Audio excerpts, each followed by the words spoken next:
Hello guys, if you've ever had any problem with an aspect of physics that has to do with machine, or you have problem with calculating the amount of physics that has to do with machine, has to do with efficiency of machine, or you have problem with any amount of physics called thermal physics, or when you talk about heat capacity and you talk about thermal capacity or specific heat capacity, if you find it difficult, this video is going to be super helpful because we have calculations on them and we simplify them in a way that you will never have that problem again after watching this video. Now don't forget that if you learn something from this video, click on like button. We have a lot of content to send to you, but we can't reach you without the like button. Okay, now don't forget that in this video we are looking at physics, Waec Physics 2015, question number 16 to number 20, and this guy you are seeing here is called tutor dummy. And therefore, let's get to number 16 now. It says the cracking noise produced by aluminium roofing sheet on a house during a hot summer day is a result of what? Now, why do your roof, if you've ever been to the village before, you will see that in the afternoon there is this sound from the roof, from the pan. If you have pan roof, if you are under the pan roof, you will be hearing in the afternoon, it's making a sound crack, crack, crack, crack, crack, crack, crack, crack. Why do pans make sound? That's aluminium roofing sheet. Why do they make sound? Or zinc, all those materials. Why do they make sounds in the afternoon? Is it due to thermal equilibrium of the sheet, or conduction of the sheet by the of it by the sheet, or contraction or expansion of the sheet? Do you have any idea which one is right? This is very easy. So let's check that now. Now look at this now. It is actually due to there's something that happens to things when they are heated. Now look at this ring now. This is a ring. This ball can naturally enter the ring. But after you have heated that ball, after you've heated the ball, now when you have not heated it, see, it is before eating, the ball is small, it can enter this ring, right? Now, but after eating it, the ball can't enter the ring again. Why? Because everything expands when they are heated. Metals especially, when you put fire around them, they will get longer or bigger. So the ball could not penetrate the ring because you've heated it and because things expand when heated. Full stop. So the reason why the roofing sheet make noise in the afternoon is because in the afternoon the sun is heating the roof. Even if you can get to see the roof of your house, it makes sound in the afternoon. Only that your ceiling has sealed away the noise of the roof. The roof makes expansion sound. That means it gets longer in the afternoon, and at night when the sun is gone, it comes back to normal size. So your roof expands. Your roofing sheet expand in the afternoon due to it. So because everything expands when heated, okay? They expand when heated. So the sun ray or the sun heat makes the roofing sheet to expand, and that's why it makes sound in the afternoon. It's all due to expansion of the sheet. Let's check out number 17. Water is unstable for use as a thermometric liquid because it's A. Why can't you use water in a thermometer? Have you ever seen a thermometer with water before? No. Why can't we use water inside a thermometer? A. Is it because it expands evenly between 0 to 4 degrees, or it has a narrow temperature range, or it has a concave meniscus, or it maintains a fixed density? Do you have any idea which one is right? Now actually the answer is just there. Let's check it out now. Water can be used as a thermometric liquid. It can actually be used. It expands and contracts with temperature, so it can be used. Water can respond. When you put water around something else, it can expand. Anything that must be a thermometric liquid must be able to expand when you bring it around something hot. That means it can expand to show variation in temperature. So water can expand. That means water can be used. It is just not a good choice. The only problem is that it is not good because its thermal expansion is not very large compared to other liquid like mercury. Water is not very good because it can expand, but it can't expand as much as mercury. it has a limit of expansion. That's the problem with water. If we use water instead of mercury in thermometer, inaccurate and discrepant results will occur due to the following reasons. Number one, water is volatile, and if it crosses its vapor point, the water will evaporate, giving total inaccurate result. So that means you can't use water because water has limits that is very small. You know, water freezes at 0 and boils at what, 100 degrees Celsius, right? That is the limit of water. But a good thermometric liquid must be able to go high. Like mercury can go higher than 100 by far. So water has a very small range of measurement. And if it gets to 100 and you still keep eating it, instead of water to reach that temperature, the water will just turn to steam and then run away. That makes water very useless.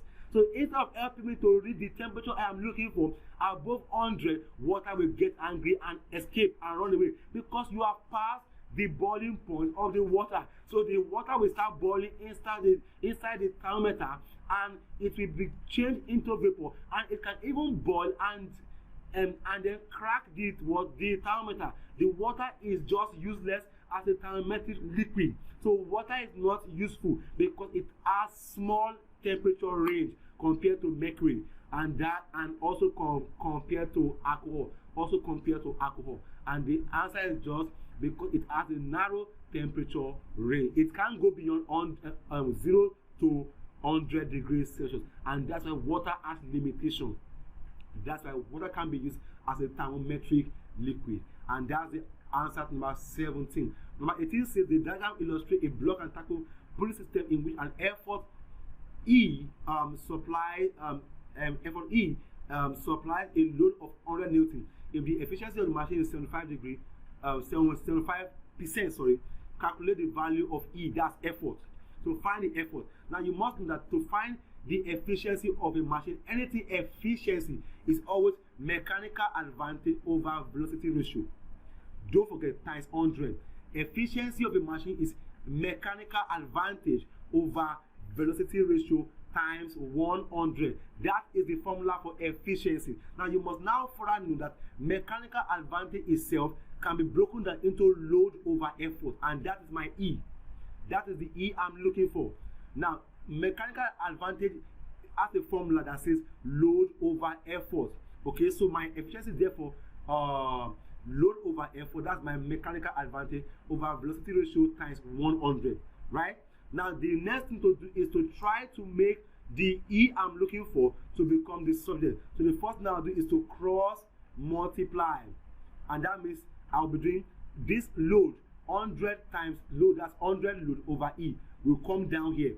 That will become 100 load over E. The efficiency will multiply the VR, which is my velocity ratio. That will become E times velocity ratio, and that will give me this. Now further break it down. That means my efficiency will now become, if you cross multiply again, efficiency will now become E times this, and that will become times 100L, and that will now give me efficiency as 100 times L over E times VR, where my L is my load and my E is my efficiency, and my VR is my velocity ratio, where this E is my effort which I am looking for. Now you have all of these ones in the question, right? What's the load in the question? The load is 100, right? 100 Newton.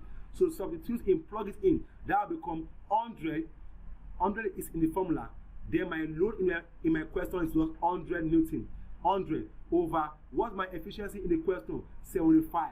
And that's 75. And what's my VR? What's my velocity ratio in the question? There is no velocity ratio in the question. It's a trap. Now the velocity ratio is actually not in the question. That's where you must know. You must know this now. Velocity ratio is not in the question. It is in the drawing. You can only know your velocity ratio from the drawing. And the secret code that I could tell you for finding that is just count the number of ropes. You see, the number of windings of the rope is the velocity ratio. Now watch me here now. What did I do here? Now watch me here. I just did it here. I 1, the rope 1, rope 2, rope 3, rope 4, rope 5, rope 6. That means there are 3 windings of the rope. The rope went around 6 times, and that is my VR is therefore 6. So the VR will not be in the question. It is the purpose why the drawing was given to you. So you have to count the number of rows: 1, 2, 3, 4, 5, and 6. And that is my VR is 6. And that is my velocity ratio for that question. So plug it in, that 6. So my effort is therefore going to become 100 times 100 is what? 10,000. Over 75 times 6 is what? 45. 450. 10,000 divided by 450 is going to give us 22.2 Newton, and that is the answer to my effort in that question. 22.2 Newton, and that's the way you go about finding effort for a machine. Don't forget, most importantly, the formula for the efficiency of a machine: MA over VR times 100, which means mechanical advantage over velocity ratio over 100, and that gives me load over effort over VR times 100, and that is the formula for the efficiency of a machine any day, any time. Let's get to number 19 now. 19 says the quantity of hot water 100 degrees Celsius is added to 400 grams of water at 10 degrees Celsius until the temperature of the mixture is 60 Newton, right? Calculate the mass of the hot water added. Specific heat capacity of water is 420 kilojoule per gram per Kelvin. Let's check that out. Now, if you have any question on heat thermal capacity, this is the formula to use.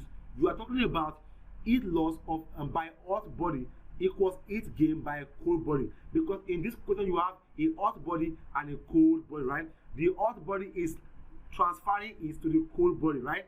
So the first statement is this, and that statement is the law of calorimetry. Now, what is the formula for anything heat? It is simply MC change in temperature. Now, M is my mass, the mass of the hot body. The C is the specific heat capacity of the hot body. That is the water. The water is transferring heat.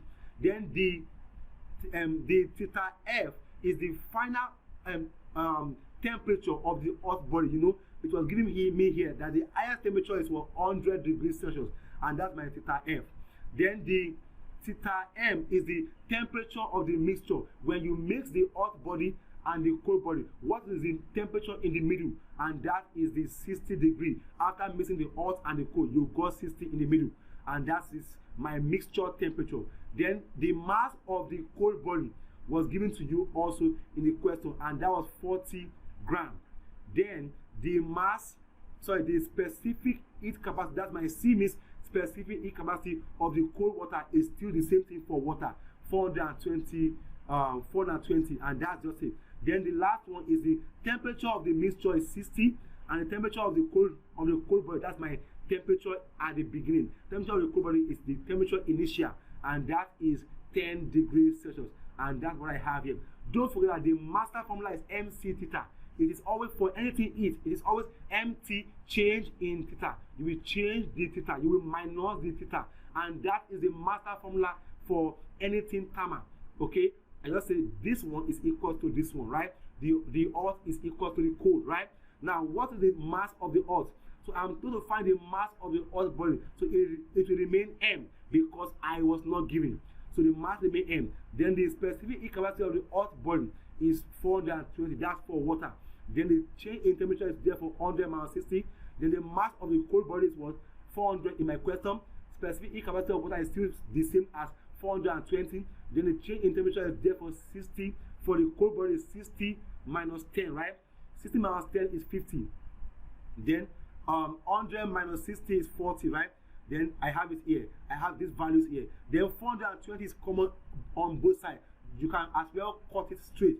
420 cancel to 420, cancel. So I'm left with M40. The 40 will go under what is left here. I have 400 times what?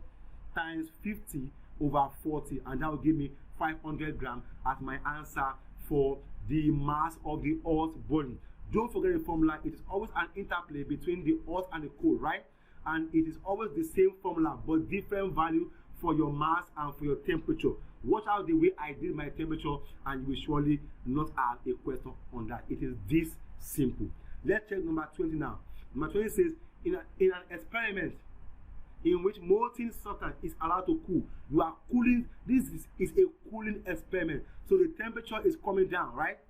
Now, the cooling curve shown above was obtained. The temperature 60 degrees Celsius is known as what? Now, at this point, it's cooled from 90, it came to 60.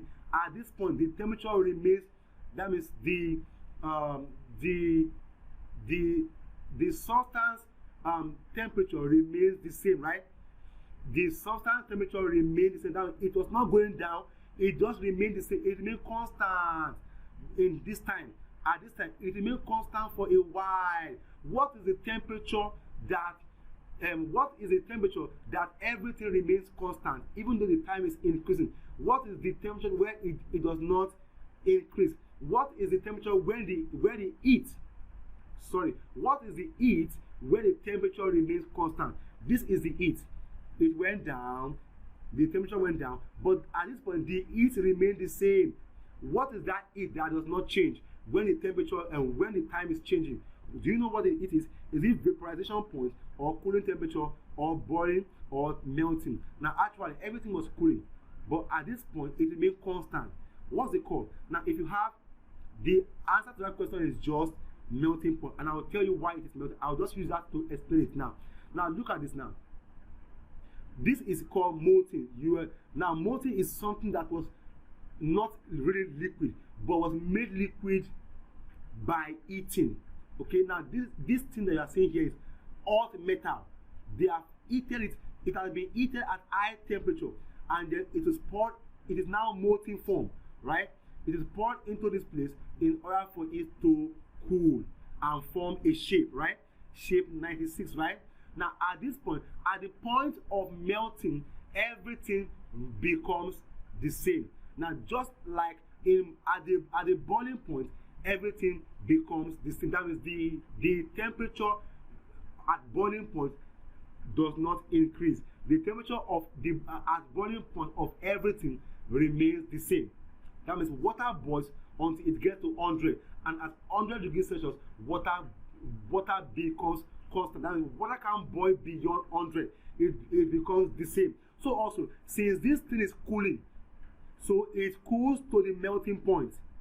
Anything cooling is going down to the melting point, not to the boiling point. So it cools to the melting point. And at melting point, just like the boiling point, at melting point, the temperature remains the same. That's why this part of the drawing that is cooling is just the melting point. And that's the answer to the question. Why? How did I know? Because at melting point and boiling point, everything remains the same. It is not boiling point because it is not increasing upward. It is melting point because it is cooling downward. And that is the answer to that question. And that brings us to the end of this session. Don't forget that if you learn anything from this video, click on like button. We have a lot of content to send to you that will better help you destroy physics. Until we see next time, guys, take care of yourself. Until we see you again, take care of yourself and bye for now.